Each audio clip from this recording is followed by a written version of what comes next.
Okay, I just realized that I was recording without an unmuted microphone, so I have to do it again. So this is a video on the main tool that I'm using for intraday trading. It's based on options data, and funnily enough, this is the tool which I had for, I don't know, like 5 years probably now, but it undergone some major changes throughout that time. But there was something in it that really made me, not deleting it, and just keep researching this, keep testing it, and it finally paid off. Like the change which I've made like 2 years ago to this tool was crucial, and it changed everything, but the tool itself and the logic behind it didn't. But once I realized what it actually shows, then there was no turning back, and this is really the like bread and butter for me if you ask me about intraday trading. It basically shows me the ranges, the daily ranges, and the places where I would want to engage in a trade, but also it will show me where I want to get out. And it doesn't matter if I use like a totally different strategy. I can do my analysis on Sierra chart with some order flow and have a like order flow setup, but I will always look at it as some kind of a framework for the price. So I can have a setup from totally different type of analysis, but my stop loss or targets I'm gonna take from this tool. So basically, all these options ladder three tools, these are the same tools, but they are used for a bit different purposes, especially the options ladder SPX, which shows the SPX price. So this is not ES in this case, but we are using it in a different purpose.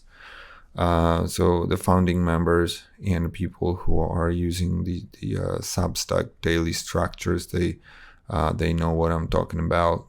We have here this pivot point, which is very important in sense of where it is located, if it's outside or inside of the support resistance zone, whatever.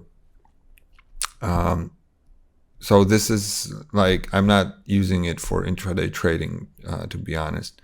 The intraday trading is basically, let me close this. This one, that's the ES. So these are the same levels as ladder SPX, but these are translated to ES. So you don't have to change anything, add or subtract the ES SPX difference. This is ES, and you have like two. This is 24-hour chart, so you have 2 sessions here, overnight and RTH. And basically, for me, it's very important to distinguish between these two, because I believe that overnight session has a much less competition in sense of the options impact during overnight is huge. It's much easier to spot the dealers who are throwing out the overnight inventory. and their positions which used for hedging for the 0DTEs.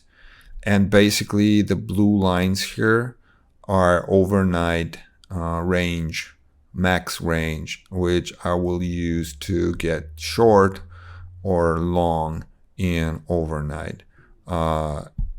If for some reason price gets to the gray, then good, I will add to the short, or here to the long, with the stop loss just below or about this thin line here. So this is overnight, and this is that basic. I will add one thing to it in a few minutes, but for now it's what I do in overnight, right?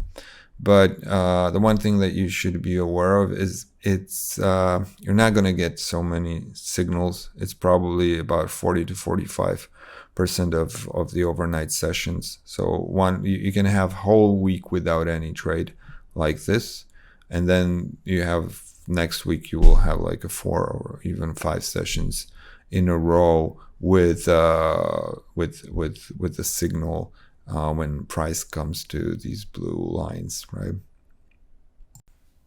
Yeah, but I wanted to show you before I go to the RTH session, so US session, which starts here. I wanted to show you something which can get you a bit more trades during the overnight session. So if you are aware of my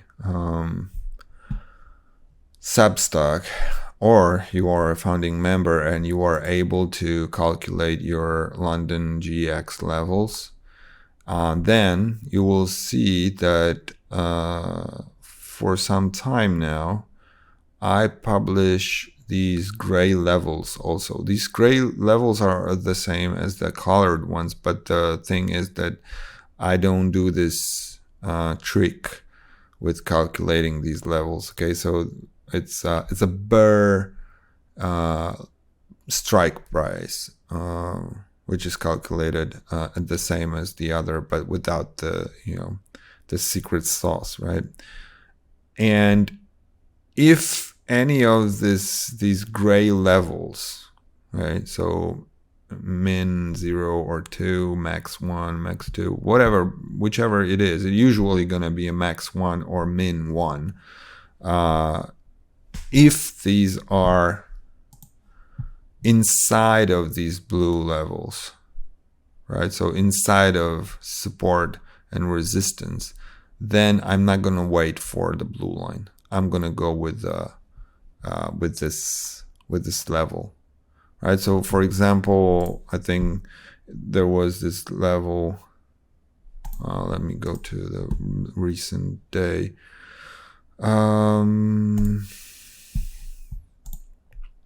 Yeah, there was this level 4,300, right? You see a min 2, 4,300, and it's yep, that's it.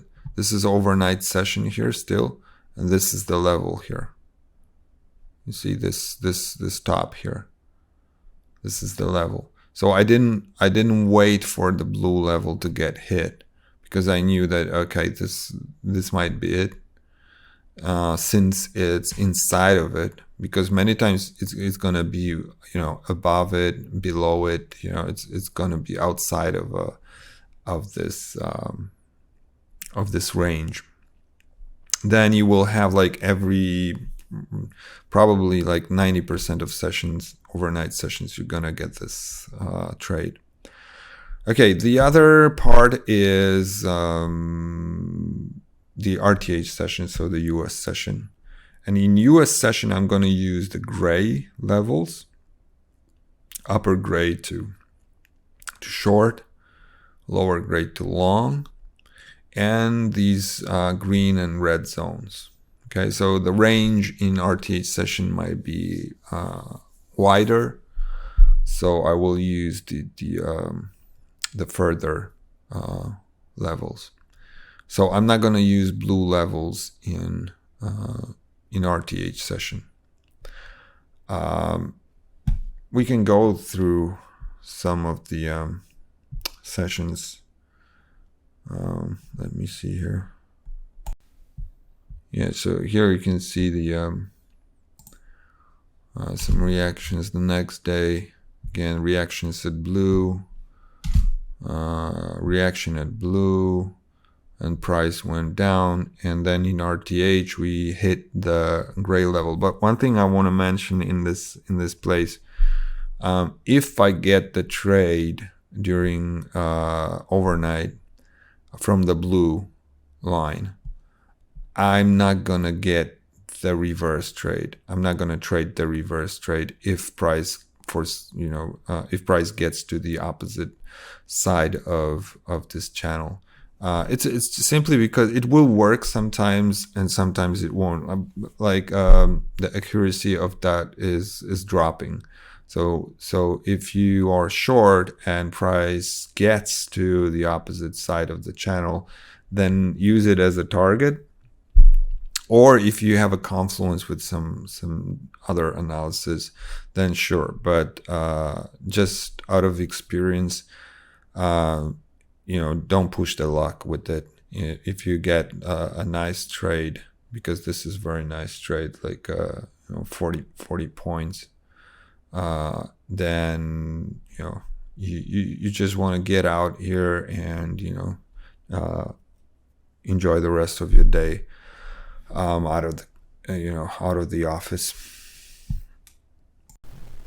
Okay, I got a bit lost because I'm recording it second time and I'm not sure what I was talking about in this recording and in previous recording when I had the muted microphone. Anyway, so I think I didn't show you this one, the options ladder plus GX. So it's basically the same as this one, obviously, but it has these dotted lines here, which are single strikes with the highest gamma exposure. Okay, so that's the only reason, and this is kind of experimental, as I wanted to see the confluence, if there is any, if it's any useful, and I'm still not sure if it just adds a bit of chaos to it, or just or it is actually better to see this. I'm not sure yet. And the same applies to the lower panel. Like I'm not using it strictly as a part of any strategy. I'm using it as a place for some experiments. So it's not a part of any particular strategy right now. The most important are these levels here. So right now, it's obviously this is some intraday GX measured in a way that it's bullish above zero and bearish below zero. But again, this is something that I'm still working on. So if you won't pay attention to this at all, you're fine. The levels are most important. Yeah, so that would be it. Like again, one last thing. This tool is not just for this particular strategy. For me, whatever I do intraday, if I'm initiating a trade with order flow setup or market profile setup or whatever, I have to look at this just for the sake of knowing where we are in the relation to these zones.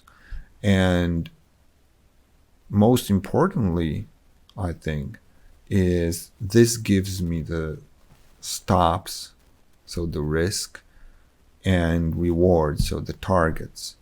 Because whatever I get in, I know that if I'm long, I don't want to be, if I'm long somewhere inside of this range here, I don't want to be long anymore if price drops below this or below this range, right?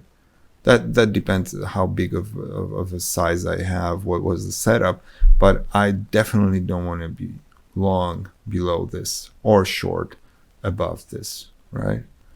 If I want to have tight risk and I get in somewhere in this zone, then I can get out below this gray line or below this one, or above this one, or above this one, right? So this gives me a framework of ranges for the price.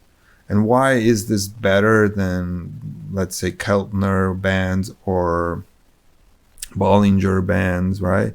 Well, it is better because it's derived from options. And you may ask, yeah, but why is it better? Well, it is better simply because, let's say tomorrow we have CPI or some major announcement or whatever. These bands will automatically widen the day before, okay? Because they will use the options data, and the option traders are expecting a wider range. Sometimes, not always, but most of the time they will expect some more volatility.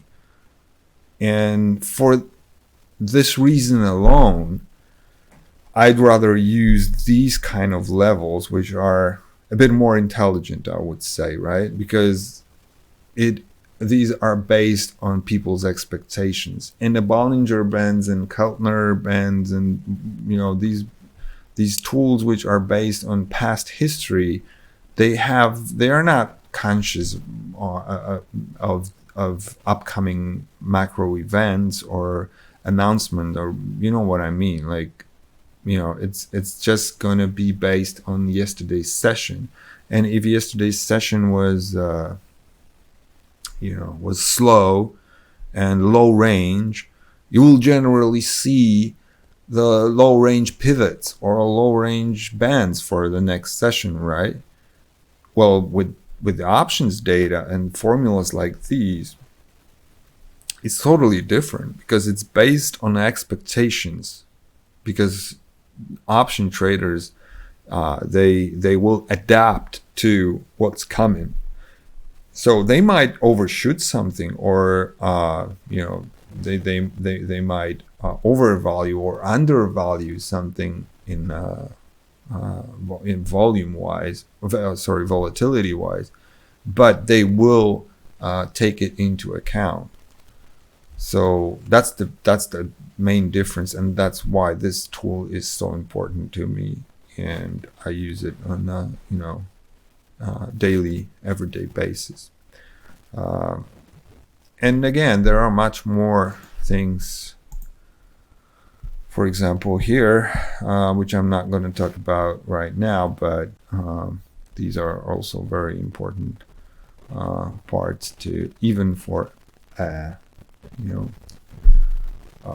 deriving a bias for the overnight, right? Or some other interesting things. But yeah, I wanted to talk about these levels and how I use them on an everyday basis. So I'll catch you in the next one. Cheers.